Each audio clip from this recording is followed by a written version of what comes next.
So here's a study called Anti-Purinergic Therapy for Autism.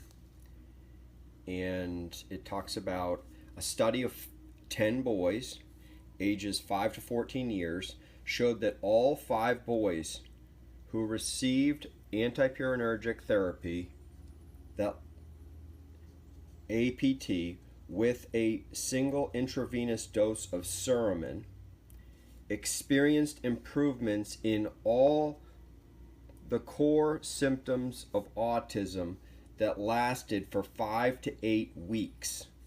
Language, social interaction, restricted interests, and repetitive movements all improved. 2 children who were nonverbal spoke their first sentences. None of these improvements were observed in the placebo group. Larger and longer studies are needed to confirm this promising discovery. And then the article also talks about when healing is incomplete, cells can be left in a state of hyper or hyporesponsiveness to new threats. Chronic changes in the purinergic signaling after or alter pain perception and the processing of other sensory stimuli.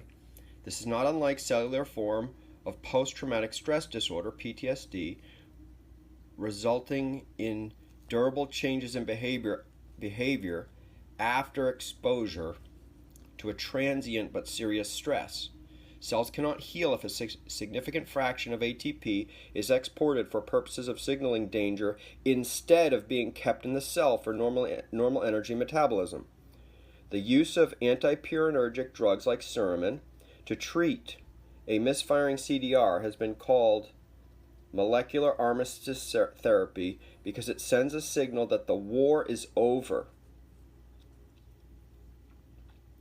This decreases losses of ATP through stress-gated membrane channels and decreases purinergic autocrine and paracrine signaling of danger, so cells and mitochondria can return to peacetime metabolism needed for healing and development.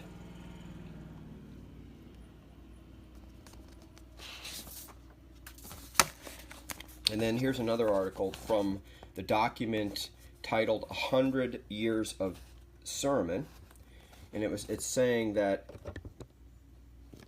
suramin was found to have beneficial effects in rat arthritis model and to suppress fear responses in the rat. And what else here?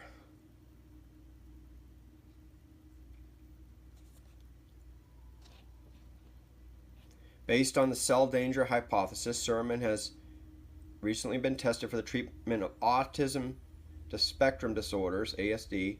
The cell danger hypothesis suggests that a systemic stress response, which involves mitochondria and purinergic signaling, contributes to the development of psychopathologies like autism. Suramin has been shown to act as an inhibitor of purinergic signaling in mitochondrial function and was therefore proposed as a potential therapy for ASD. First tests in mouse models showed correction of symptoms in juveniles as well as in adults. A first small human trial was carried out, and even though difficult to quantify, showed improvement of ASD symptoms.